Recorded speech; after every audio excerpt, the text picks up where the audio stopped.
Hola, un saludo para todos los maestrantes. Como pueden ver, vamos a entrar hoy en otro tema más de la maestría. Hoy compete al grupo de tanto de medicina regenerativa como de medicina eh, metabolismo redox. Entonces hoy vamos a estar hablando acerca de un tema muy importante que se trata específicamente de la cronofarmacología de las vitaminas, los minerales, las grasas, los omegas y los aminoácidos. Con esta conferencia lo que pretendo más que nada es adentrarlo a ustedes en ese mundo completo que hay de manejar las vitaminas, los minerales, todos estos suplementos para ayudar sobre todo a lograr una reeducación factible del ambiente biológico.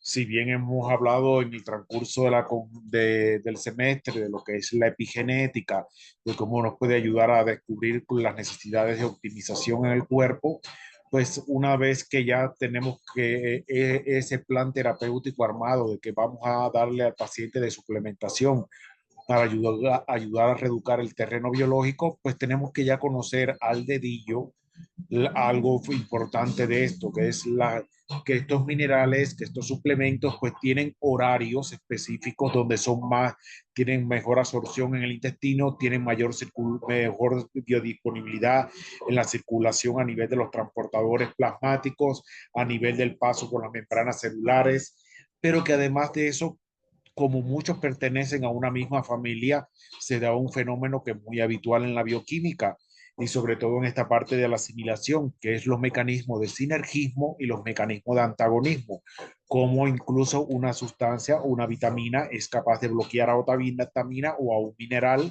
o cómo se pueden ayudar entre ellas, y es lo que vamos a ir conociendo con esta clase en el resultado del transcurso de la misma. Conocer que la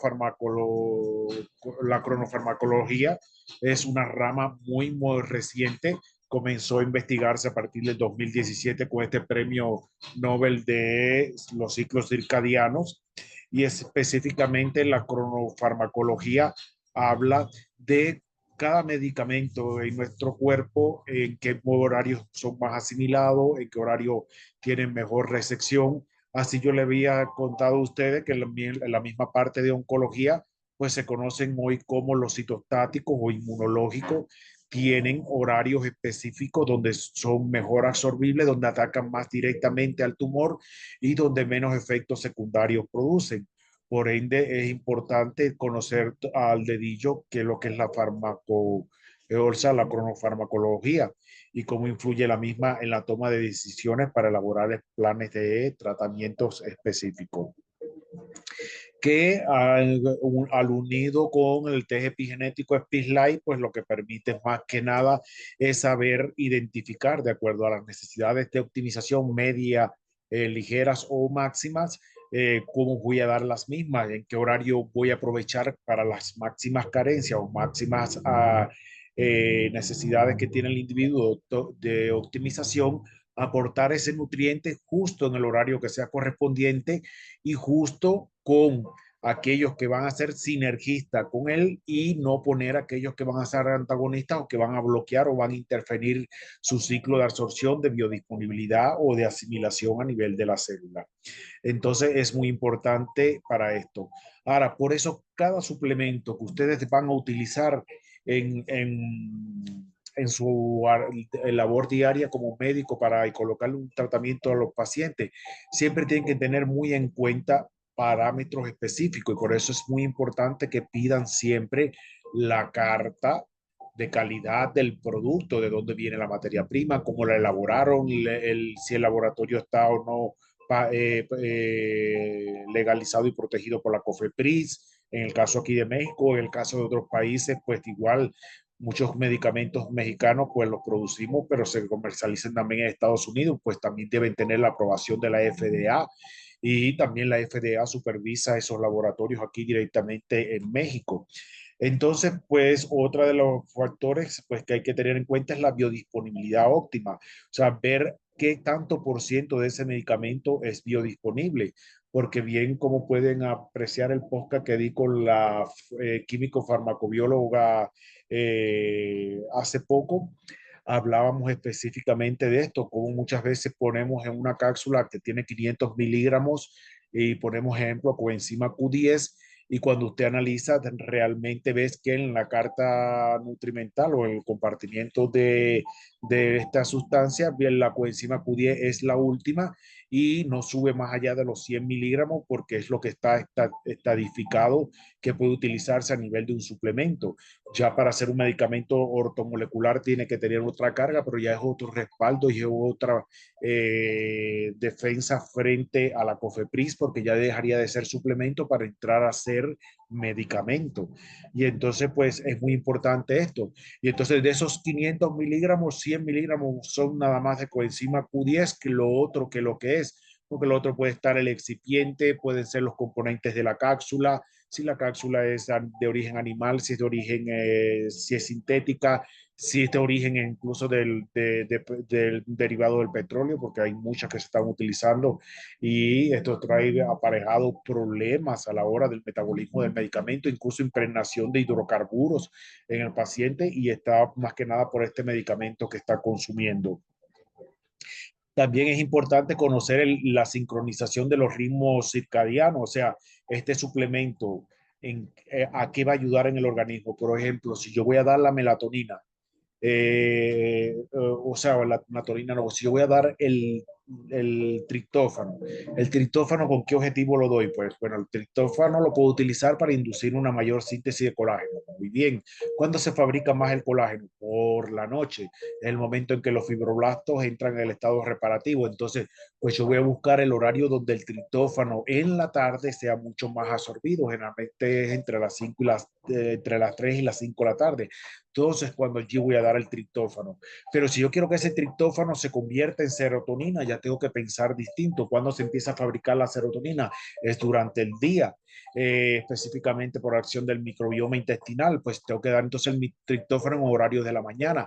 ¿Con quién lo voy a combinar para que ese triptófano no se me convierta en indorcarbinol? Si se convierte en indorcarbinol, pues ya sabemos que va a ser un irritativo del sistema digestivo y además va a ser peo con mal olor. Y así, pues son cosas que tenemos que ir pensando de cómo dar los medicamentos de acuerdo o los suplementos de acuerdo a preparar y crear las condiciones del terreno biológico, siempre y cuando vayan a coincidir con estos ciclos biológicos o en el momento de optimización que debe ser este suplemento. Otra variable a tener en cuenta es la sinergia de los nutrientes, saber que los nutrientes son muy específicos porque entre ellos muchos compiten con el mismo receptor. Digamos el caso del calcio y el hierro. El calcio y el hierro es transportado por el mismo receptor y el zinc. Entonces, pues cuando se da un suplemento que tenga los tres minerales, imagínense que es una guerra por estos tres minerales por competir por el sitio de suplemento, que siempre, ¿quién va a ganar? Quien tenga mayor biodisponibilidad energética. Por eso que ustedes pueden apreciar que muchas veces en un suplemento viene y dice calcio y te ponen Ca, que es la simbología del calcio, con un signo de más. O te lo ponen con dos signos de más o te lo ponen con tres signos de más. Eso te está diciendo el tipo de carga polar que tiene el átomo de calcio y lo que va a permitir que sea o no sea mejor absorbible. Y también para el lugar que va a ir de destino, porque un calcio triple positivo generalmente es el calcio que se va a almacenar en la forma del hueso, es el que va a actuar en la vía de fortalecimiento de los tejidos y un calcio con solo más positivo. Esto nos está diciendo que es el que se utiliza para el mecanismo de buffer fosfato. Un calcio con dos más positivo es generalmente el calcio metastásico que se deposita en las placas de ateroma. Entonces es muy importante conocer toda la bioquímica del suplemento a la hora de uno utilizarlo, poderlo indicar y saber en qué momento justo va a ser utilizado el mismo.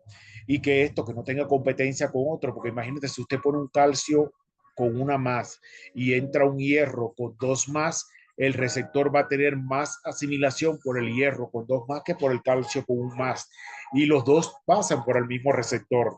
Si los dos fueran calcio 2 más y hierro 2 más, pues la competencia sería muy parecida, lo que entonces tendríamos un resultado final que si pusimos 50 miligramos de cada uno, se va a absorber nada más 20 miligramos y en el tiempo que ese receptor está para actuar, porque ese receptor no piense que va a actuar las 24 horas. Por eso están los horarios de mayor asimilación, porque los receptores, acuérdense que se regularizan a nivel de la membrana, son regulados por genes, son regulados por actividad enzimática y por lo tanto se expresan en un momento y no se expresan en otro. Y ya también está la seguridad y la calidad del medicamento, cómo se produjo, la fuente de obtención, cómo se procesó, es muy importante. Y las formulaciones especializadas o personalizadas, que es imprescindible para cada paciente, crear su propio medicamento. Hoy por ahí se oye hablar del término suplementos epigenéticos. No existen suplementos epigenéticos, sencillamente son suplementos que uno organiza u ordena de acuerdo a la necesidad de personalización en cada uno de los individuos. Entonces, pues hay que tener otro mecanismo que es la asimilación y la biodisponibilidad. Vamos a adentrarnos en el campo de las vitaminas. Aquí tenemos que tener muy en cuenta los procesos de absorción que vamos a ver posteriormente, cómo hay horarios específicos para que cada una de las vitaminas sea asimilada, entre a circulación, sea utilizada de forma correcta. También influye la microbiota. Sabemos que la microbiota también consume vitamina porque es un ser vivo que también necesita las vitaminas como cofactores para tener reacciones. Y hay algunas microbiotas que también ayudan a la producción de la vitamina. Por ejemplo, sabemos que tanto la B2, la B6, la B12, la K, la D, tienen que tener una alta regulación por el microbioma y aunque el microbioma le da ya el toque final de biodisponibilidad para esa molécula. Entonces, si yo tengo un paciente con una disbiosis que no está muy adecuado el funcionamiento intestinal y estoy poniendo estos suplementos y el microbioma no está bien organizado, por ende, el resultado final de la biodisponibilidad de estas vitaminas no será la correcta. O sea, la B2 no va a entrar con la calidad que sea, la K no va a entrar con la calidad que es, la B12 no va a entrar con la calidad que es, ni con el retoque estructural bien que necesita. Saber también que con el tiempo, pues estos receptores también se van afectando, como que es con la edad. Sabemos que a medida que la edad pasa, pues hay que utilizar a veces un poquito más de concentraciones más altas porque hay los trabajos de traspaso a nivel de la membrana son más lentos, tanto el transporte activo como el transporte pasivo. Y se necesita una mayor carga de energía para hacer lo mismo. Por eso es donde entra la disyuntiva en, bueno, si yo manejo la niacinamina B3, que sé que se va a convertir eh, en o sea, en nicotamida ribosa, que es el resultado final en el metabolismo de las vías. Este mecanismo, a medida que vamos envejeciendo, las enzimas que llevan desde la niacina hasta convertirse en nicotinamina ribosa y de nicotinamina ribosa en el famoso NAC, pues esta vía va a ser mucho más lenta. Entonces, pues tengo que buscar una fuente de suministro que mantenga constante el suministro de niacina en el cuerpo para que cuando las enzimas estén óptimas para poder hacer el funcionamiento, esté el sustrato porque de lo contrario, acuérdense que es una vitamina hidrosoluble que al final de cuentas, si te tomas ahora 100 mililitros y el cuerpo nada más necesita 20 mililitros, los otros 80 mililitros lo vas a orinar y es la orina amarilla por la propia vitamina. Entonces, pues tenemos que también conocer eso porque son vitaminas que son eliminadas y no son almacenadas. Entonces, ahí puedes estar fallando en la dosificación, el horario que estás colocando el suplemento para que tenga de verdad un impacto real en la absorción y el procesamiento del paciente. También depende igual las enfermedades, los medicamentos que bloquean, por ejemplo, en los mismos pacientes diabéticos, el uso de la metformina. La metformina es un depletor de folatos, por lo tanto, el ácido fólico disminuye sus concentraciones en los pacientes que toman metformina. Más si es una metformina retar, que está durante todo 24 horas en el intestino liberando constantemente metformina, pues bloquea aún más la absorción de folato. También bloquea la absorción y depleta a la vitamina B12. Entonces, pues ahí tenemos que tener cuenta porque este medicamento por naturaleza crea deficiencia. Lo mismo lo hace la gabapectina. Por eso ven que muchos suplementos de gabapectina, o sea, medicamentos de gabapectina vienen acompañados de B1 y B12 porque la gabapectina tiende a bloquear igual y a depletar la absorción de los mismos. Entonces son factores que tienes que tener en cuenta. Lo mismo los nutrientes. Saber igual que la cocción va a eliminar ciertas determinadas vitaminas y nutrientes que debe consumirlo el paciente en alimentos crudos.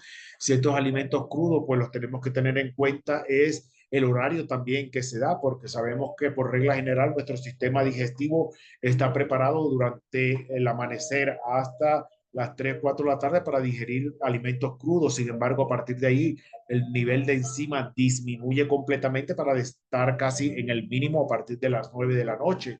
Por eso es que por la noche se prefieren dar alimentos cocidos y no alimentos crudos. Entonces, si hay una vitamina que tiene ciclo circadiano de absorción temprano en la mañana o muy tarde en la noche, pues tienes que dar el suplemento en la noche para que pueda ser asimilado, porque en la forma cruda ya fue eliminado y no fue digerido. Entonces son aspectos que hay que ir teniendo en cuenta y que ir pensando a la hora de uno indicar la suplementación. Vamos a comenzar con la vitamina A. Y aquí algo muy interesante de la vitamina A. La vitamina A sabemos que participa en muchas funciones, sobre todo para mí es una de las vitaminas más importantes en cuanto se refiere al control del sistema inmunológico, sobre todo en las infecciones crónicas repetitivas a nivel de las vías respiratorias altas. De hecho, una de las grandes sospechas cada vez que yo veo un paciente que padece de rinitis o padece de algún tipo de faringoamigdalitis constante o de catarros constantes es ver los niveles de vitamina A, porque muchas veces están deficientes y la vitamina A por sí sola cumple funciones inmunológicas en esta zona superior, aunque para el resto del cuerpo se convierta como una vitamina antioxidante. También tiene que ver mucho con su biodisponibilidad. Aquí, por ejemplo, podemos ver que si bien miramos la gráfica en el centro, vemos que dice que la vitamina A es mejor absorbida entre las 8 y las 10 de la mañana y entre las 2 y las 4 de la tarde, lo que quiere decir que este es el horario en que el intestino y el microbioma están óptimos para que esta vitamina pueda ser asimilada. Pero a su vez, esto tiene que ir unido con alimentos grasos, porque una vitamina pertenece al grupo liposoluble. Por ende, debe ir en ese horario consumirse junto con un alimento graso. La cantidad recomendada, pues, es de 10.000 unidades diarias para adultos. La dosis ideal que uno puede manejar con suplementos es de 3.000 unidades para lograr un almacenamiento óptimo. Saber que tiene un promedio de 2 a 3 horas en ese tiempo de absorción, si ustedes se fijan, 2 horas y medio y transportación, y que alcanza sus niveles pico 6 horas después de haber pasado este proceso de absorción, es que logra su nivel de optimización a nivel sanguíneo o a nivel del tejido que está lesionado o inflamado. Entonces, pues es algo que tenemos que tener en cuenta cuando vamos a administrar los suplementos de vitamina A. Y saber, ejemplo, si un paciente pues tiende a producir las crisis de rinitis en la mañana, debo buscar dónde voy a dar la suplementación con vitamina A de tal forma que yo logre que en ese horario de 7 a 8 de la mañana que hace su crisis de rinitis, pues esté en los niveles óptimos de vitamina A para amortiguar este impacto. Entonces ya veo que si los doy a las 4 de la tarde, que es el horario de mayor asimilación, y alcanza su pico de vida a las 6 de la tarde, quiere decir que a las 10 de la noche sería su pico óptimo, a las 7 de la mañana casi no tengo concentración de vitamina A en sangre. Entonces, pues este paciente tendría que darle la vitamina A media madrugada, que ya no se absorbería igual, no se absorbería en las cantidades suficientes. Entonces, ahí te tengo que pensar, ¿utilizo un suplemento correcto de vitamina A o utilizo un ortomolecular que tenga mucho más biodisponibilidad para que sea mejor absorbido? Entonces, ven cuántas cosas hay que tener en cuenta a la hora de trabajar con la suplementación y saber cómo indicarla y que la misma sea efectiva. Entonces pasamos a la distinguida, amada y querida vitamina C. La vitamina C, como bien ustedes pueden apreciar, tiene un ciclo circadiano muy interesante porque participa en la vitamina C, tiene tres formas de actuar. Actúa como un antioxidante o actúa como un cofactor para ayudar a los procesos de síntesis de proteínas, como son el colágeno y todos los derivados principalmente de los fibroblastos, y también participa como regulador de la expresión génica. Por eso es que se utiliza como citostático en muchos tipos de cáncer. Sin embargo, aquí tenemos que la vida de la vitamina C y su mayor biodisponibilidad está entre los horarios entre las 7 de la mañana a las 9 de la mañana y entre las 3 de la tarde a las 5 de la tarde. Es cuando mejor el cuerpo procesa y absorbe las mejores cantidades de vitamina C. Por eso es que entonces tengo que tener en cuenta cuando doy una megadosis de vitamina C. Incluso estoy hablando de la vía endovenosa, no solamente de la vía oral. Si bien es cuando el intestino tiene mayor disponibilidad de absorción, esto coincide porque también los transportadores de la vitamina C en la sangre están mucho más activos. Si la vitamina C puede circular en dos formas, puede circular como una molécula libre, activa, o puede estar unida a a la albúmina o a la proteína transportadora. Esta que anda libre es la que rápidamente vamos a orinar, y una vez que la tenemos en ingesta y no es absorbida o no es asimilada por el tejido, 30 minutos después está siendo eliminada por el riñón. Entonces, la más importante es esa vitamina C que se va a unir a la albúmina y a los transportadores. Cuando la albúmina y las proteínas transportadoras tienen mejor disponibilidad para transportarla, igual en estos mismos horarios donde está ocurriendo la mejor asimilación. Entonces, pues serían los horarios más óptimos, más factibles para que más cantidad de megadosis de vitamina C esté circulando en sangre y menos sea orinada o tenga un impacto a nivel renal. Ahora, si continuamos para la vitamina D, volvemos a una vitamina liposoluble, igual que la vitamina A. La vitamina D, hoy sabemos toda la importancia que tiene, que además de ser una vitamina y cumplir función de vitamina, tiene también función de hormona y va a tener un cumplimiento de hormona. Y si sabemos que es de hormona, generalmente sabemos que los horarios donde se van a producir los picos y la mayor cantidad va a ser durante el día, es que hay la mayor fabricación y producción de la misma, y que además de esto, eh, cuando trabaja como hormona en la regularización del crecimiento, la respuesta inmune es generalmente por la noche. Por lo tanto, yo tengo que durante el día lograr una alta acumulación de esta vitamina para que por la noche pueda cumplir sus efectos hormonales y no propio de la vitamina. Entonces es muy importante manejar y saber esto. Por eso es que tiene su propio círculo circadiano. Y si bien vemos, se absorbe y se transporta con mejor calidad entre las 10 y 12 del día y entre las 4 y 6 de la tarde, que la forma más rápido de asimilarla es en forma de vitamina D. Pero algo interesante es que se ha comprobado que la vitamina D le cuesta mucho trabajo unirse a los receptores intestinales de las vellosidades. Y para hacerlo, la única forma en que puede hacer de forma fácil unirse a estos receptores y no ser rápidamente eliminada o degradada o consumida por el microbioma intestinal es cuando está unida con la vitamina K. Entonces, por eso ya actualmente hoy se busca para que haya una buena biodisponibilidad de vitamina D, que debe aparecer en los suplementos de vitamina D3 acompañada de vitamina K2. Y esto garantiza una mejor absorción y asimilación de este nutriente y que pueda cumplir a cabalidad con su ciclo circadiano.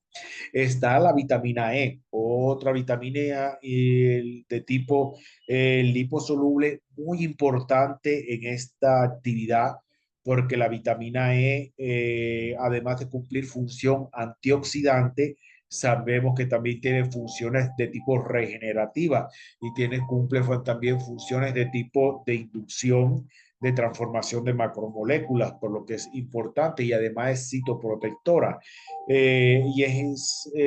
es necesario conocer la biodisponibilidad de la misma.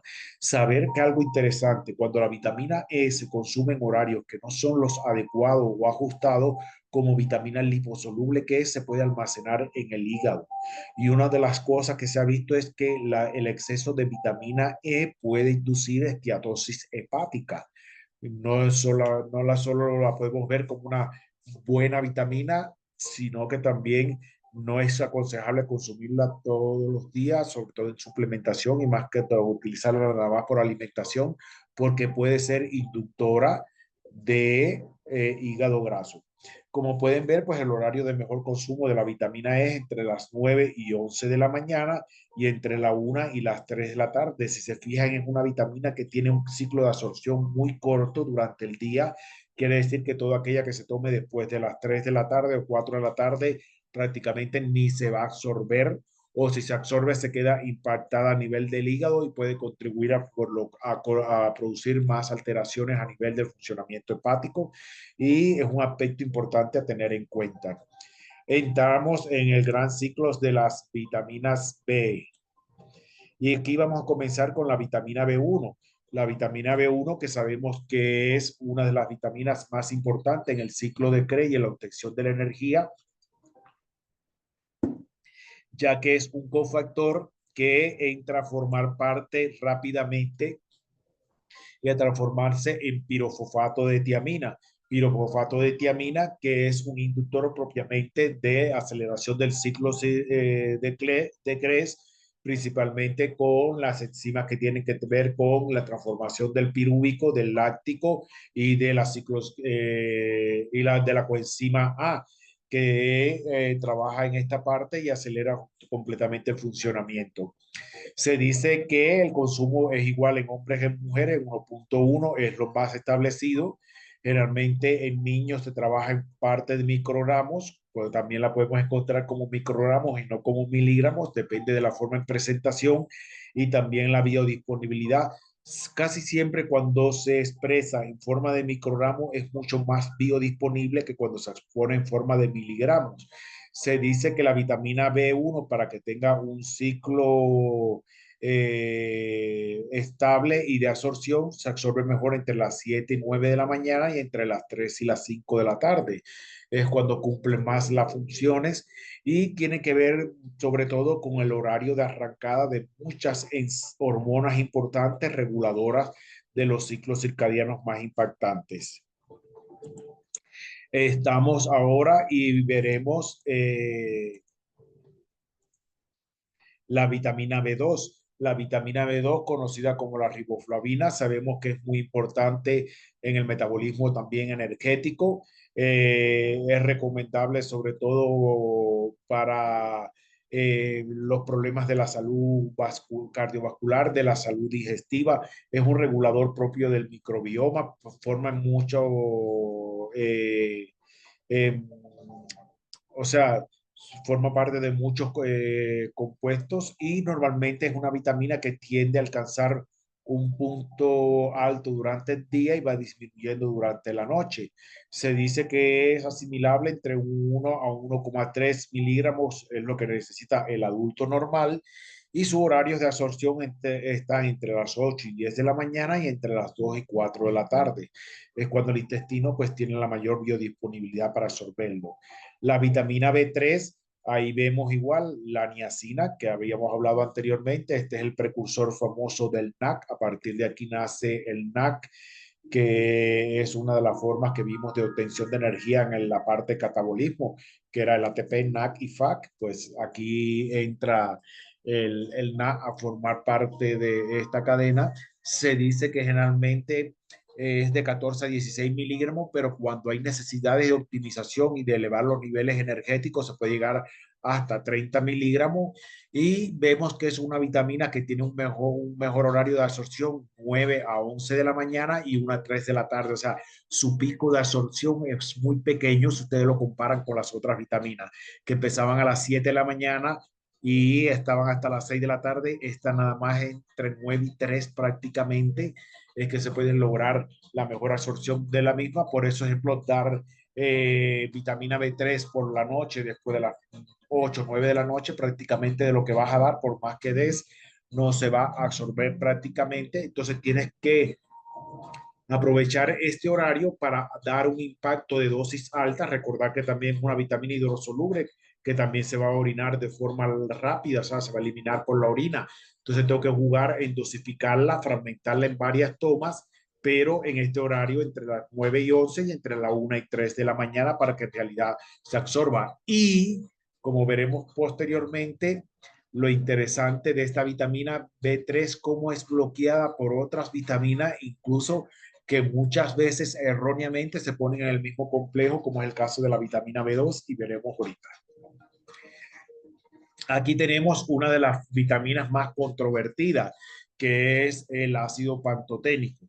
Si bien el ácido pantoténico es la forma en que mejor el intestino lo logra absorber, tenemos que tener en cuenta que la gran mayoría de la forma en que se comercializa es como pantotenato de calcio, con el cual crea alguna disyuntiva, y más si vemos que este pantotenato de calcio, como tiene calcio en su composición, pues ya sabemos que tiene que atravesar por los receptores de calcio.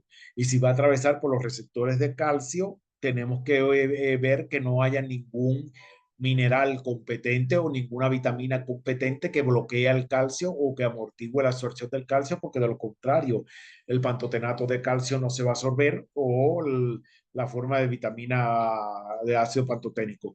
Sabemos que esta vitamina tiene que ver mucho con el metabolismo de las grasas, proteínas y carbohidratos. Es indispensable para obtener la energía, pero sobre todo es importante en las células de crecimiento acelerado, que tienen que estar fabricando constantemente proteína, como es el caso del cabello, de la barba, del pelo. Sabe que tanto la vitamina B5 como la biotina son indispensables para esta célula para poder fabricar una hebra de cabello de mayor calidad. Y así también pasa con las uñas, con todas las faneras, o sea, todo el tejido que está constantemente creciendo y que se está renovando necesita altas cantidades de vitamina B5 para hacer su función. Como pueden ver, es una vitamina que no se absorbe muy temprano en la mañana, entonces tomarse un suplemento de ácido pantoténico en horarios tempranos en la mañana es un error craso. Su mayor absorción es entre las 10 y 12 del día y entre las 4 y 6 de la tarde. Entonces es cuando más se debe absorber esta eh, vitamina.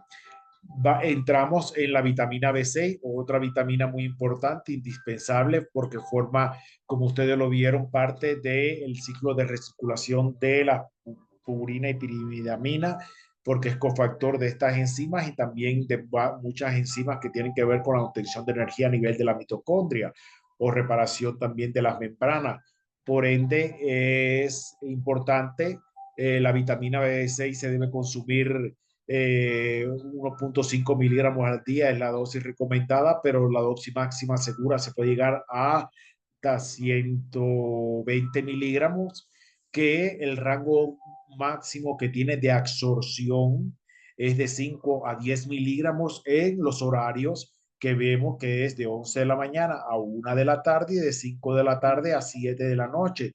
Es cuando mejor biodisponibilidad y mejor absorción tienen la misma. Eh, Como tiene que ver tanto con la producción de energía, pues sabemos que durante el día se van a consumir las mayores cantidades de la misma, por eso es que tiene que estar óptima la absorción y la administración de la misma para que sea de verdad efectiva. Entramos en el famoso ácido fólico, vitamina B9. El ácido fólico, igual, aquí están las dosis recomendadas, la dosis óptima de asimilación, lo más que puede llegar a asimilar.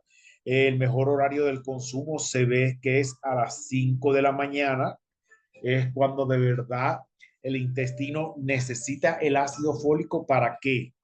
Para autorrepararse. Entonces, si usted quiere trabajar a un paciente que tiene un síndrome del intestino permeable, que tiene un daño a nivel del intestino, que tiene un síndrome de Crohn, que tiene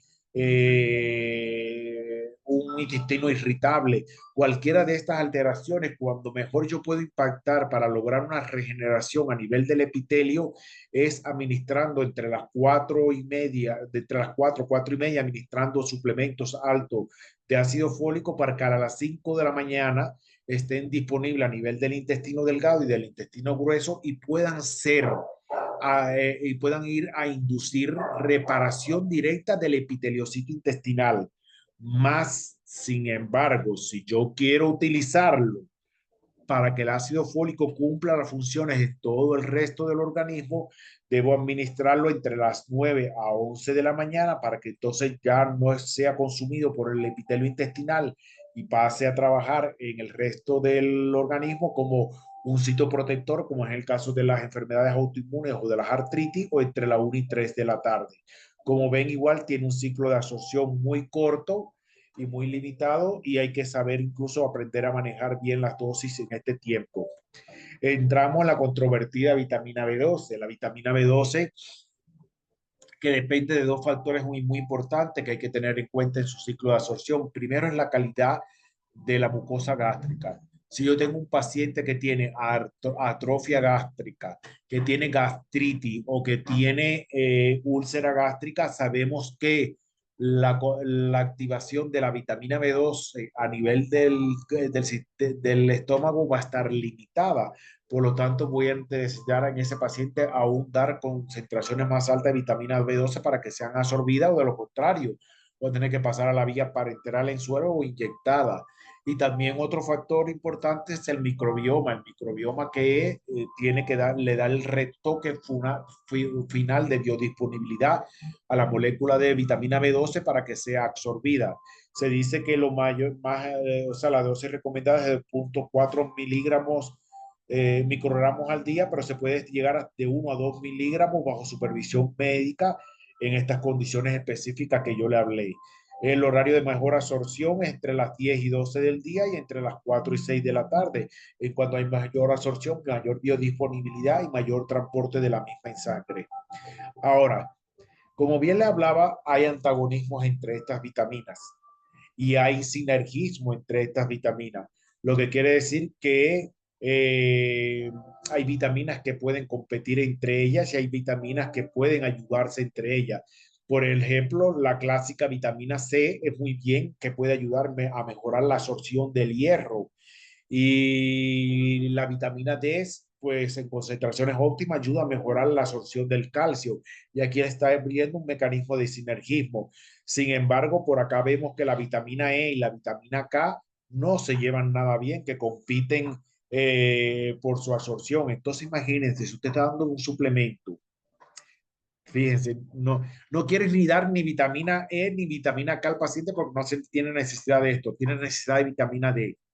Ya le hablé que la vitamina D necesita de la vitamina K para ser mejor absorbida.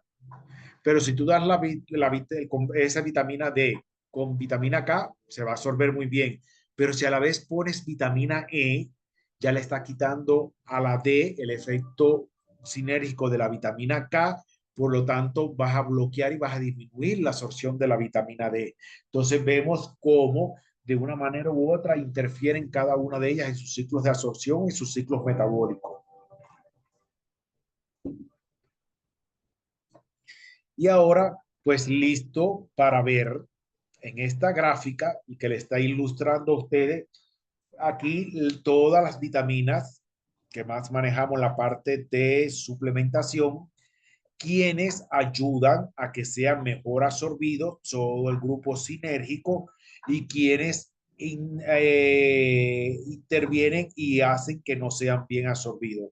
Entonces, imagínense, mire aquí mismo, vitamina B5, que habíamos hablado, vitamina de la belleza, como también le llaman, la quiero para ayudar a mejorar y fortalecer la piel, la renovación epitelial de la piel, crecimiento de las faneras, y quiero dar vitamina B5. Y digo, pues si la vitamina 5 es la vitamina de la belleza, pues le voy a poner al lado la vitamina C, el antioxidante, un suplemento para que ayude a hacer más bello, a mejorar todavía las funciones.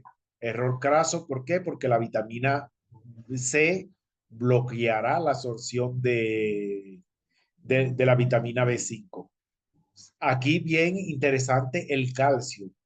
¿Por qué el calcio? Porque el calcio tiene una predilección por el ácido pantoténico de forma inmediata, lo que va a hacer que va a reaccionar con el ácido pantoténico, lo va a convertir en pantotenato de calcio.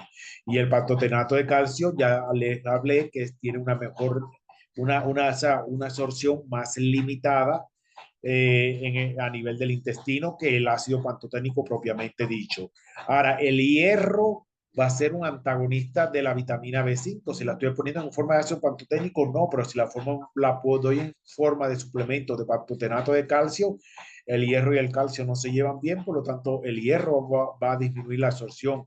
El té verde con antioxidante también lo va a bloquear y vamos a ver que el magnesio también va a bloquear la absorción de esta vitamina. Entonces, fíjense si es importante tener en el dominio y en el manejo estos medicamentos. Lo mismo estamos viendo aquí abajo, coenzima Q10. Aquí ustedes pueden apreciar que sale sinergia, selenio, antagonismo, selenio. Cuando ven esto así, no es que haya un error que repetir el mismo elemento, sino es que hay una disyuntiva. Va a depender de la calidad que hay entre la molécula de coenzima Q10 y el selenio. Por ejemplo, el selenio potencializa la absorción de la coenzima Q10 en forma de ubiquinol, pero no de ubiquinona. Y casi siempre la gran mayoría de los suplementos que se administran son ubiquinona, lo que quiere decir que la ubiquinona frente al selenio, el selenio bloquea la ubiquinona, sin embargo, no bloquea el ubiquinol, que es la forma activa, pero lamentablemente, como es la forma activa, es la menor cantidad de suplementos que hay es de ubiquinol porque es más caro producirlo. eh, y a la comercializadora pues le interesa vender una coenzima Q10 que no sea tan cara producirla y que además de eso tenga un tiempo de vida más alto, porque ya la ubiquinona está un poco reducida, ya no está, o sea, está un poquito oxidada y ya no lleva tanta activación, o sea, y necesita, dura más tiempo, persiste más tiempo, es más estable, aunque no es tan activa a nivel mitocondrial como lo es el ubiquinol. Pero ahí sí tiene como que ver cuando el selenio bloquea una forma o una isoforma de presentación y cuando bloquea el otro. Y así lo mismo lo vemos con la vitamina K. La vitamina K vemos que igual la vitamina A, si bien potencializa a la vitamina K, la potencializa en forma de K3, que es la más común y la más frecuente, pero sin embargo la vitamina A puede ser antagonista de la forma de vitamina K2, que es la que más se utiliza para suplementar y apoyar a la vitamina D. Y ya pues ahí están viendo o sea, siempre hay que buscar, cuando ustedes vean esta tabla repetida, es porque es agonista el elemento para una isoforma, pero antagonista para otra de las isoformas. Y por eso es muy importante conocer la bioquímica. Si ven, es como le decía, qué error craso presentar en un complejo, suplemento o jarabe con B1, B12 y B3, cuando la B1 completamente es antagonista de la B3 y la bloquea. Sin embargo, la B3 no altera la B1, pero sí vemos que la B12 sí puede bloquear a la B1. Entonces es un error craso poner estas dos vitaminas juntas en un mismo suplemento porque va a haber competencia y una va a bloquear a la otra. Entonces ven la importancia que tiene esta utilización y combinación de los mismos. Lo mismo igual vemos que la B12, el hierro puede bloquear la absorción de la B12 y cuántos errores vemos de hierro viene con ácido fólico, vitamina C y B12. Y ahí está la B12 interfiriendo en el bloqueo de la vitamina del hierro.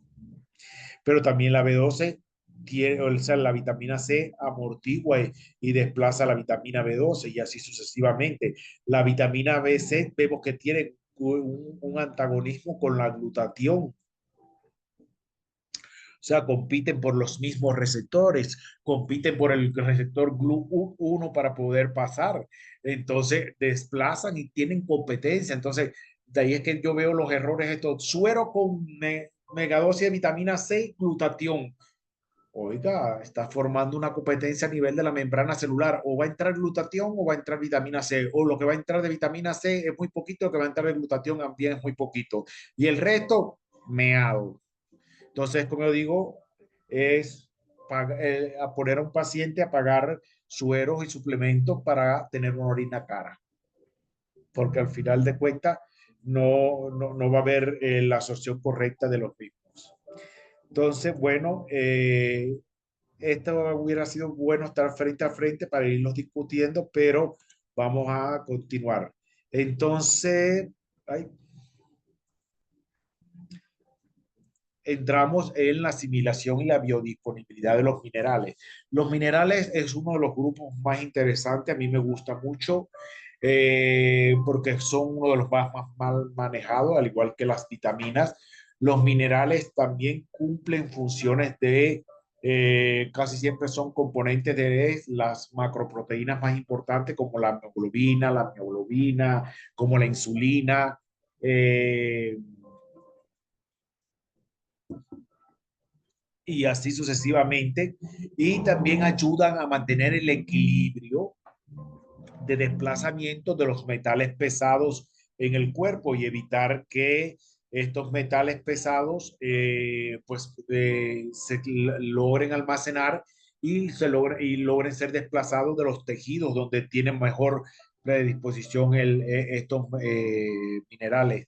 Entonces también es muy importante conocer los sitios de almacenamiento, porque, ejemplo, vemos cómo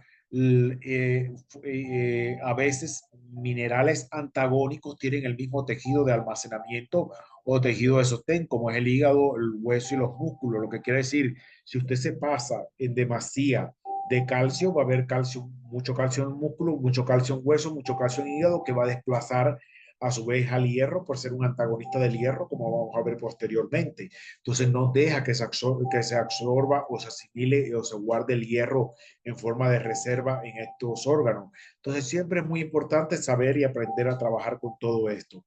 Aquí le estoy presentando los horarios de asimilación de estos minerales. Saber que en el campo de la nutrición, macrominerales, estos son los que se consideran macrominerales y estos son los que se consideran oligoelementos para saber a la hora que uno trabaje con ambos términos, o sea, macrominerales o minerales o oligoelementos, por eso se dice oligoelementos y minerales o macrominerales y microminerales. Aquí está cuáles son cada uno de ellos. En la columna que ustedes pueden ver los horarios de absorción.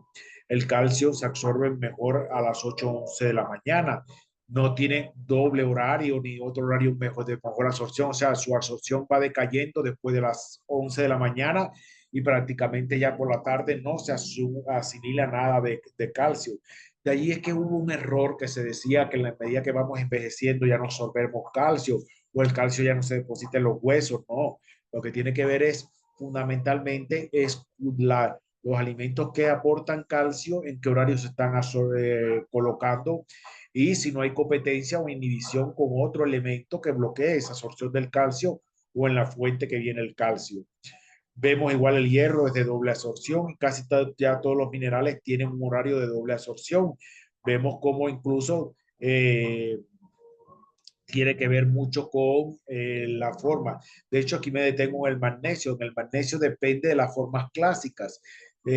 Cuando estoy hablando aquí, estoy hablando de las formas en que vienen en forma de sales común, como cloruro de magnesio, sulfato de magnesio, estas formas que pueden ser las asimilables. Sin embargo, las que vienen ya unidas a aminoácidos y necesitan de transportación como el aminoácido, en el caso del biciclinato de magnesio, el, el trionato de magnesio, pues ya aquí vemos que estos sí cumplen una función más que nada a nivel neuronal y su horario de mejor asimilación es ya más en el horario de la noche, que tiene que ver con el horario de de estos aminoácidos y para que cumpla su traspaso a nivel de la barrera hematocefálica. Ahora, también sí es importante conocer este horario en que cada uno de estos elementos es absorbible, es también importante ver los ciclos circadianos de él. Como vemos, el calcio tiene una mejor absorción en la mañana y mediodía y peor absorción en la tarde o la noche. Generalmente necesitamos entre 800 a 1200 miligramos diarios de calcio para que este tenga de verdad un buen funcionamiento. Es uno de los minerales que cumple funciones importantísimas, tanto en la formación de estructuras de sostén, como es el caso del hueso, pero las contracciones musculares y las contracciones cardíacas son a base de calcio que se dispone entre las fibras de actina y miocina para que cuando entre el ATP, este calcio entre a la célula, resbala la actina y la miocina y cuando se va a producir la relajación, el calcio sale de la célula y entonces la actina y la miocina se repelen entre ellas. Pero la forma en que se atrae y se produce la contracción es por la entrada de calcio. Entonces, pues, poco calcio también influye en que un paciente tenga fatiga o tenga cansancio porque no se producen contracciones musculares adecuadas. O un paciente que hace espasmos a repetición también puede ser un déficit en la concentración del calcio. Estamos aquí en el calcio del magnesio. El magnesio, pues vemos que también es importantísimo. Y vemos lo que le había explicado, las formas o isoformas del magnesio, que hay tanta variedad en la utilización de las mismas, desde los gluconatos, y que cada una de ellas pues tiene acción específica. Por ejemplo, el gluconato sabemos que muy bien actúa a nivel muscular y actúa muy bien a nivel óseo. El citrato de calcio, pues es la forma más amortiguadora que se utiliza a nivel de los mecanismos buffer tampónicos. El sulfato de magnesio, pues ayuda más a los procesos de estreñimiento a nivel intestinal. Si es a nivel neuronal, pues el biciclinato de magnesio o el trionato de magnesio. O sea que vemos cómo siempre la isoforma o de la sal que se presenta el magnesio, pues es la que va a garantizar que haya una mejor absorción, una mayor biodisponibilidad del mismo. El zinc, pues vemos que es uno de los elementos que tiene una mejor absorción entre las 12 y 2 de la tarde. Sabemos que forma parte de hormonas fundamentales para su producción, como es el caso de los estrógenos, progesterona y testosterona. Necesitan de zinc las enzimas que trabajan en la fabricación de los mismos como cofactor. Entonces es muy importante garantizar el mejor momento del día donde haya absorción. La dosis recomendada entre 8 a 11 miligramos según las necesidades. Las fuentes ricas en zinc, pues ya sabemos quiénes son los alimentos. Y su horario de mayor biodisponibilidad, que aunque tiene dos, es entre este horario del día. Aquí le estamos presentando, le estoy presentando otro que es el hierro. El hierro igual es un mineral importantísimo porque es el transportador de oxígeno, pero también ayuda a convivir mucha parte del microbioma la utiliza como elemento para poder sostenerse y mantenerse adulta. Si ven ahí están todo el manejo de la dosificación de acuerdo a las edades, al sexo, fundamentalmente cómo se manipula. Y aquí vemos su comportamiento en la absorción durante el día. Vemos cómo es más absorbido a nivel de las 11 de la mañana y cómo va decreciendo sus niveles de absorción en el transcurso del día y es menos absorbido. Ahora, vamos a ver algo interesante y es el sinergismo y antagonismo. Vamos a cómo cada de estos minerales se bloquean entre ellos o se potencializan y cómo se ayudan y cómo hay que tener en cuenta la absorción del mismo. Fíjense algo interesante, aquí dice, el zinc mejora la absorción del hierro y que habíamos visto del zinc que se absorbía entre las 11 y 1 de la tarde, y mire, coinciden donde también el mayor pico de absorción del hierro. Por eso es que ambos ayudan y se potencializan y se coordinan en la absorción. Ahora, esta tabla es importante que ustedes lo tengan en su consultorio. Si bien aquí vemos los sinergismos, vemos ejemplos como el calcio puede ayudar y potencializar al fósforo, puede ayudar a potencializar a él únicamente. O sea, es uno de los elementos minerales que más, si ustedes se fijan en la tabla opuesta, que más contraposición tiene con el resto de todos los minerales que compite por los receptores que los desplaza.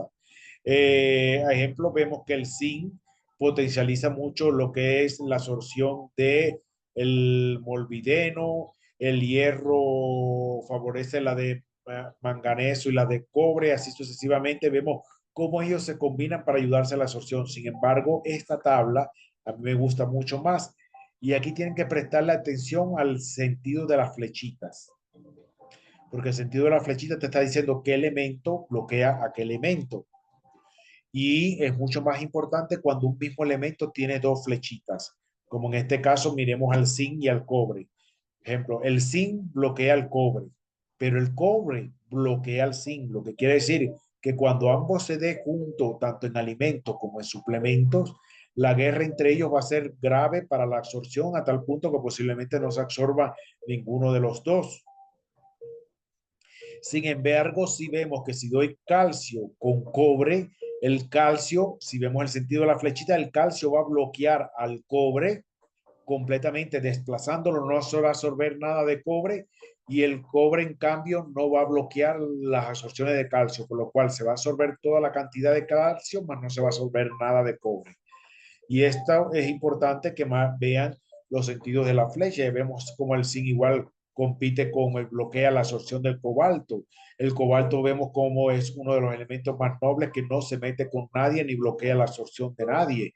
Vemos igual con el yodo para los pacientes que tienen problemas en la asimilación del yodo, en la captación del yodo, sobre todo en los problemas de hipotiroidismo que están asociados con la disminución del yodo. Vemos como el cloro puede desplazar completamente al yodo. De hecho, se está viendo moléculas a nivel de la tiroide de tiroxina y de yodotironina que cambian su composición porque en vez de llevar un átomo de yodo asociado, lo que llevan es cloro.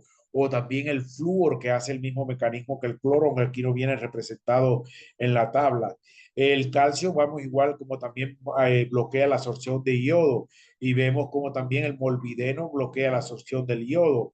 Entonces es muy importante saber a la hora de que se administra el yodo cómo puede ser el mismo o cómo está utilizado el mismo. Eh, lo mismo pasa con las grasas y los omegas. Bien, también tenemos que ver que cada tipo de grasa tiene también sus horarios de mayor biodisponibilidad, sus horarios de mayor absorción, donde cumplen una dosis efectiva, donde deben ser utilizadas para que haya un beneficio esencial y generalmente cómo van a tener una sinergia entre ellas. Ejemplo, el omega 3 sabemos que sobre todo en la forma de EPA y de HA, tienen un ciclo circadiano de biodisponibilidad donde alcanza sus mayores niveles de asimilación durante la noche. Entonces, esto ya me está diciendo que si yo quiero dar a un paciente altos niveles de EPA o altos niveles de DHA, los voy a dar en alimentos o en forma de suplemento a partir del mediodía en adelante para que tenga una mayor asimilación, una mayor biodisponibilidad. Todo el omega que se da en horarios tempranos de la mañana, pues prácticamente no va a ser asimilado. Y más si yo quiero que trabaje, ejemplo, el EPA, que va a ir hacia el sistema eh, neurológico y el DHA hacia el sistema cardiovascular, pues tengo que saber reajustar y manejar eso, la función de los mismos. Hoy por hoy, como mismo escucharon en el Congreso, que la taurina tiene sus mismos ciclos circadianos de autobloqueo, que cuando ya se dan ciertas determinadas cantidades se agotan los niveles de receptores, lo mismo pasa con los omegas. De ahí que hoy se maneje que los omegas tú des un día una megadosis de omega, al otro día no des omega. Y así en días alternos, un día sí, un día no, vayas dando megadosis de omega después de las 12 del día hasta las 9 de la noche, vayas dando megadosis de omega y al otro día no deja absolutamente nada para que así se mantenga de verdad una correcta biodisponibilidad de receptores y puedan ser mucho mejor asimilados. El omega 6, que aunque hay disyuntiva con esto, porque se dice que normalmente el cuerpo necesita un equilibrio de 5 a 1, quiere decir por cada una molécula de omega 3 deben haber 5 moléculas de omega 6. Claro, en la actualidad debido al autoconsumo de alimentos procesados, alimentos chatarra, consumimos de 20 a 1, pero también es lo que hablamos los nutriólogos. Estás consumiendo omega, pero omega oxidado, omega 6 oxidado, no omega 6 que va a cumplir la actividad propia de regular el ciclo de la producción de ácidos araquidónicos, de regular la inflamación, de formar parte de las membranas, porque en las membranas celulares hay más cantidad de omega 6 que de omega 3.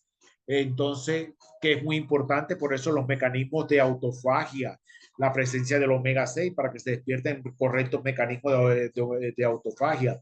Si el omega 6 está oxidado, pues no se va a acoplar a la membrana, no va a despertar los mecanismos de reciclaje, por lo tanto no va a ser fagocitado. Que los niveles de omega 6 alcanzan su máximo en las 7 de la noche, eso es el ciclo circadiano. Como vemos, es cuando nuestro tubo digestivo está en condiciones más para ser mejor absorbido y tiene una vida media aproximadamente de 4 horas en el organismo. Entonces tenemos que aprovechar entre las 5 a 8 de la noche, dar la mayor cantidad de omega, sabiendo que este va a tener una recirculación en el torrente sanguíneo de 4 horas. Y es muy importante para tener esto en cuenta, que es donde va a haber una mayor activación, impacto en los, sobre todo a nivel de los procesos inflamatorios y cuando hay que saber manejarlo para regular estos procesos inflamatorios.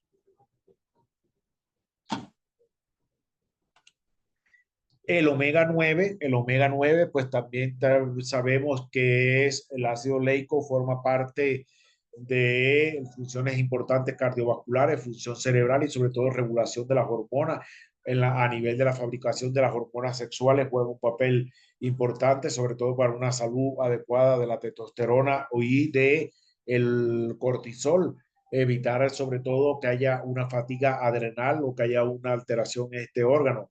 Generalmente, si ven el omega 9, tiene una mayor absorción y biodisponibilidad entre las 7 y 11 de la mañana, disminuye en la tarde y en la noche tiene una menor absorción.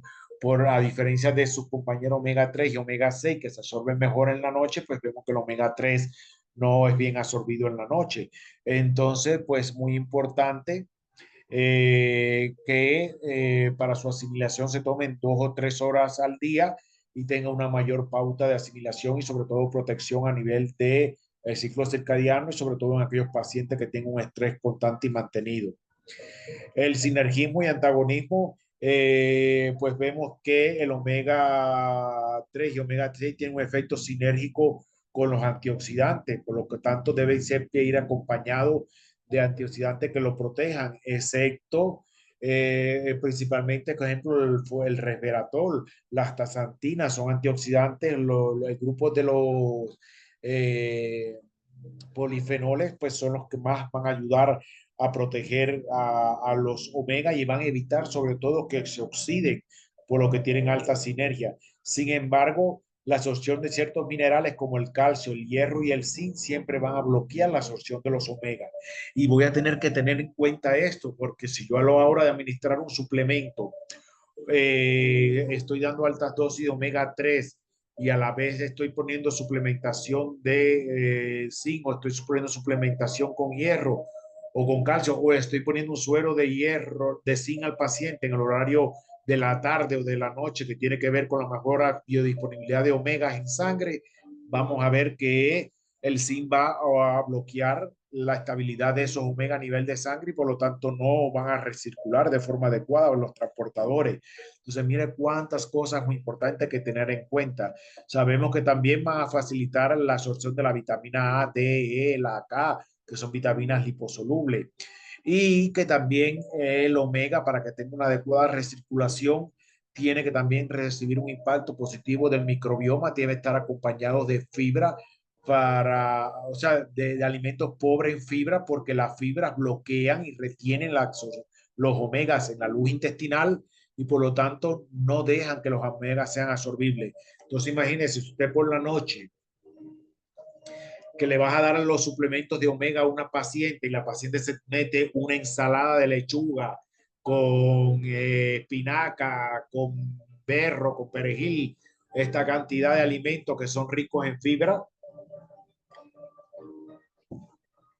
pues estas fibras van a bloquear esa absorción de omega y entonces la cantidad de omega 3 y omega 6 que va a pasar al paciente no va a ser la más adecuada.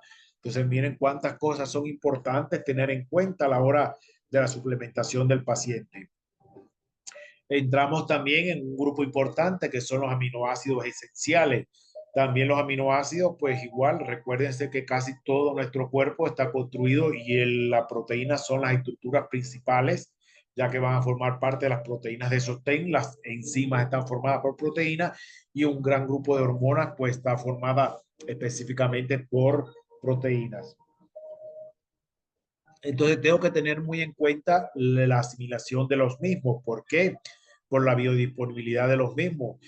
Saber que si bien en el cuerpo hay aminoácidos no esenciales, como lo vimos en las clases de catabolismo, que el mismo cuerpo lo produce a partir de otros aminoácidos o a partir de azúcares o a partir de base nucleótida, puede provocar, producir aminoácidos. Hay aminoácidos que sí no son eh, eh, producidos por el organismo y que son necesarios ubicarlos en la dieta.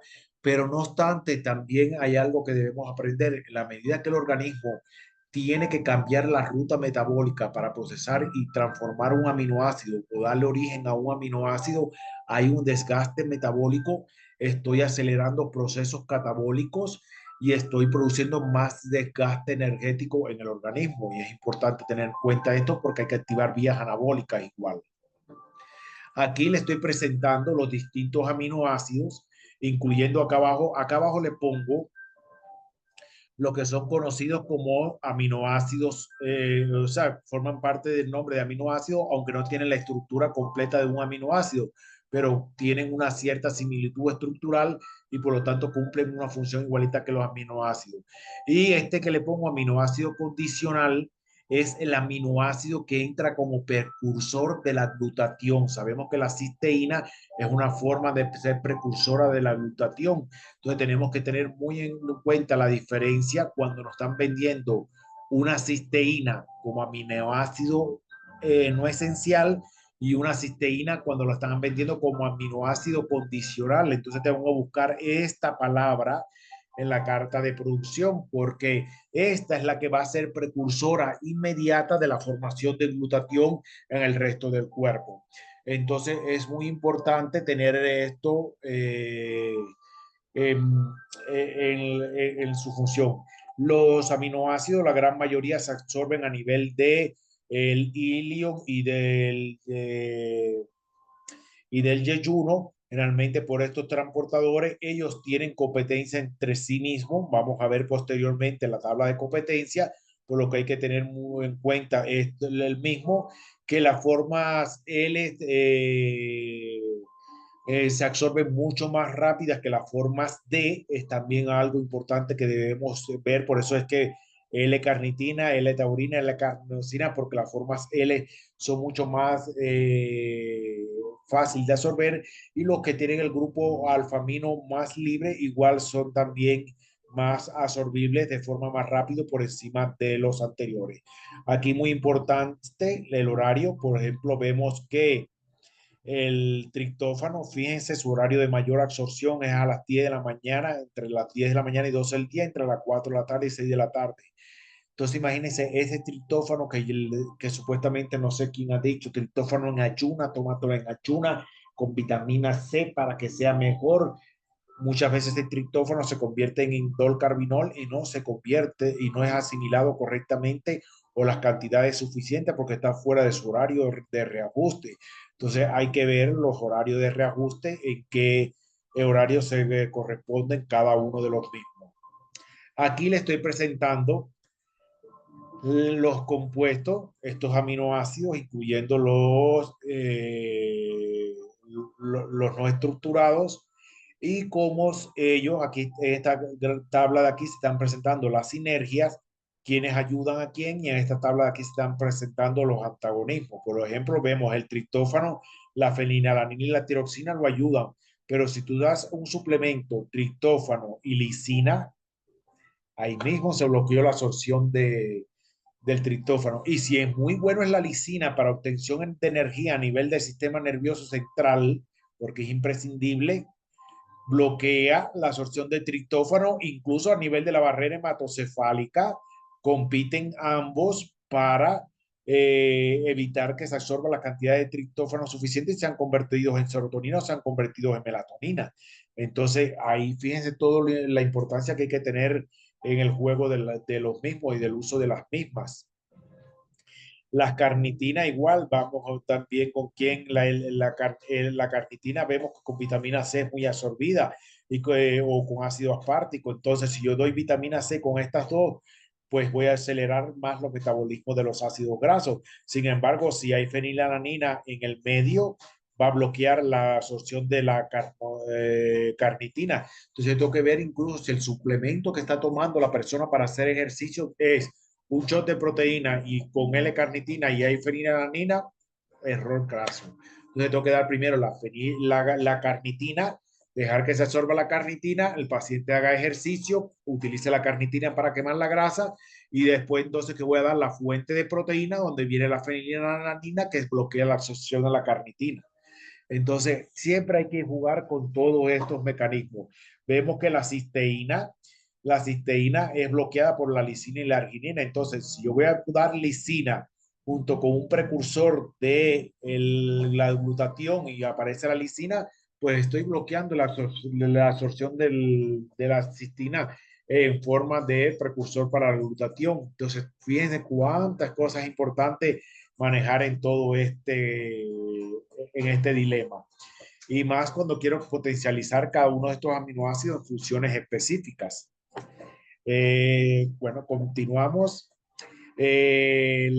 Aquí pues la asimilación de la L-carnitina, carnosina y taurina, que sabemos que son muy importantes para el crecimiento de la masa muscular, para la salud cardíaca, para la salud cerebral, pues tenemos que tener en cuenta cada una qué papel juega fundamental y cómo se interrelacionan entre ellos.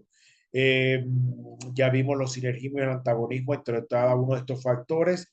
Sobre todo vemos el ejemplo, la vitamina B6 es una vitamina muy importante y necesaria para el metabolismo de las proteínas, como lo vimos en las clases anteriores, y por eso siempre es muy importante que si yo quiero favorecer este ciclo de proteína o este anabolismo o catabolismo de proteína, pues la vitamina C debe estar siempre presente y en buena optimización. Ahora vamos a entrar en el último grupo, que ya son los antioxidantes. Los antioxidantes enzimáticos, sabemos que también tienen su propio ciclo circadiano, la superóxido dismutasa, la catalasa y la glutatión, específicamente que se utilizan para neutralizar radicales libres. Tienen que ver mucho con el ciclo circadiano, generalmente son bien asimiladas en horarios tempranos de la mañana y en horarios tarde de la noche. Sin embargo, el transcurso del día es muy complicada su transportación y su asimilación y casi toda se consume a nivel hemático, o sea que no pasa al interior de la célula ni pasa a jugar papel fundamental en el interior de la célula. Entonces imagínense, si yo pongo un suero de glutatión a las 11 de la mañana o a las 2 de la tarde, va a ser menos su asimilación que cuando lo pongo en horarios tempranos, un horario muy vespertino, para que no haya ese consumo o ese desgaste a nivel sanguíneo, o sea, se consuma a nivel sanguíneo, eliminando los radicales libres en este estado. Entonces, son cosas que uno tiene que buscar. Algunos de los nutrientes, como ejemplo el zinc, el cobre, el selenio y la vitamina C y vitamina E, son factores necesarios para estos antioxidantes. Eh, por ende, ejemplo, la superóxido dismutasa necesita directamente del cobre. La glutatión pues necesita directamente del, del zinc y la catalaxa pues del selenio. Incluso el selenio va a jugar su papel propio como antioxidante porque sabemos que el selenio además de formar parte de la síntesis de las hormonas sexuales y de otras funciones importantes en el cuerpo, también por sí solo es un elemento antioxidante y pues va a potencializar muchas veces cuando yo lo combine en un suero, cuando lo combine en un suplemento con algunas de estas enzimas antioxidantes. Aquí le estoy presentando los horarios de mayor asimilación y biodisponibilidad de los antioxidantes enzimáticos y también le estoy presentando también de los antioxidantes no enzimáticos. Fíjense, aquí sí le dice la diferencia de mejor asimilación, porque esto, cuando me refiero a mejor asimilación, es a nivel intestinal y mayor biodisponibilidad es cuando el torrente sanguíneo lo distribuye directamente en los tejidos, más no lo consume propiamente dicha la sangre.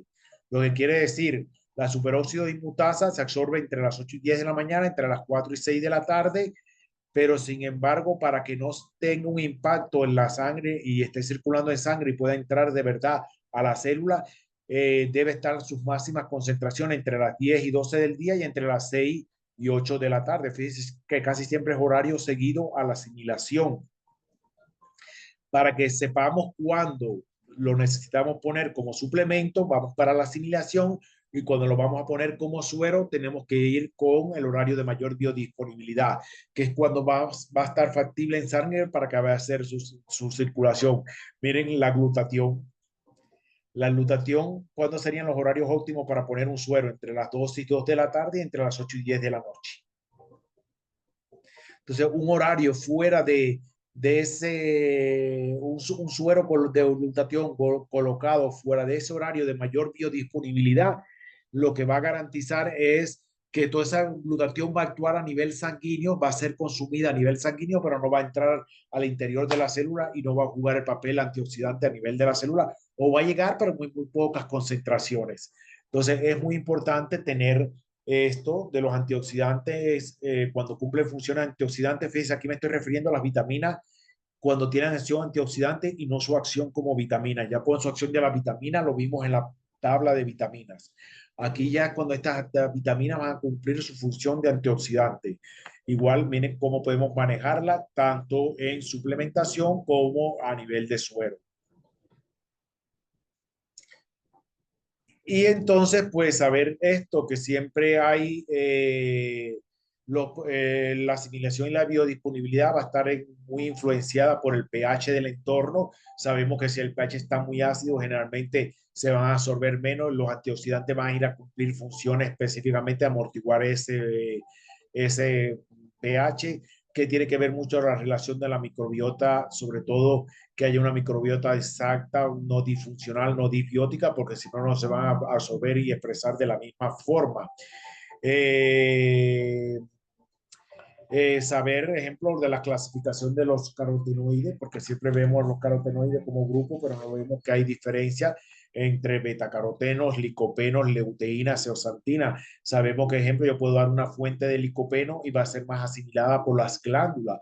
Por eso el licopeno tiene un alto impacto a nivel de la próstata como citoprotector prostático, pero sin embargo no va a actuar a nivel de casi del epitelio de ejemplo de la retina, como lo va a hacer la zeoxantina o la leuteína, que sí van a tener un impacto modulador en la retinopatía del diabético, van a regular específicamente esta zona, que van a tener un mayor impacto también en la conducción del nerviosa. Por eso siempre es importante conocer la biodisponibilidad de cada uno de estos antioxidantes y carotenoides, para qué lugar va a actuar generalmente y cuáles son los sitios diana, y no es poner por poner. Entonces, con esto lo estoy estimulando a que entren en cursos específicos de ortomolecular o de suplementación para que sepan de verdad manejar todos estos suplementos con mayor calidad. Las antocianinas, este es un grupo importante de antioxidantes. Las antocianinas se absorben a nivel intestinal, sobre todo a nivel de intestino, del yeyuno e ilio, que es donde mayor se absorben. Tiene que ver mucho con todos los procesos de oxidación por la protección nuclear. Las antocianinas tienen que ver mucho con el trabajo de las enzimas propias del núcleo, con el sistema epigenético propiamente dicho, y tiene que ver también con la citoprotección de la mitocondria. Se utiliza mucho para los problemas de salud cardiovascular, función cognitiva, la prevención de enfermedades crónicas como el cáncer y la diabetes.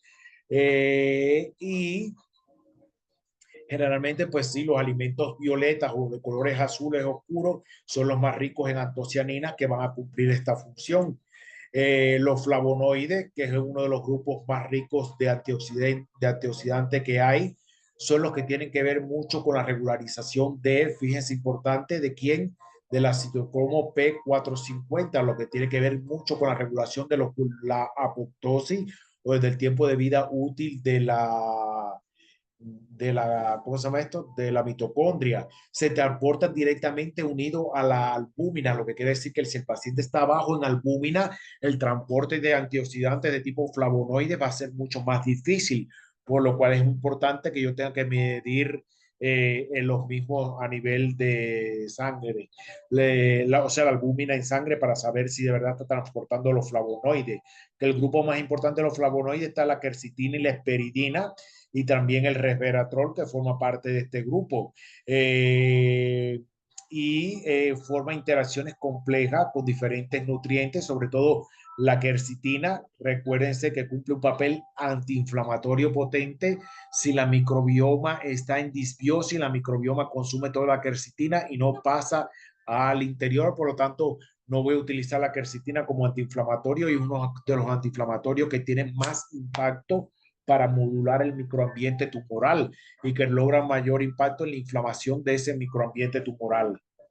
El sinergismo igual y antagonismo de los antioxidantes es muy importante. Por ejemplo, si vemos que la vitamina C y E se complementan y forman bien, también vemos que dosis alta de hierro pueden disminuir la biodisponibilidad del zinc o del cobre, que van a ayudar a las enzimas antioxidantes, el cobre a la superóxido dismutasa y el zinc a eh, a la glutatión.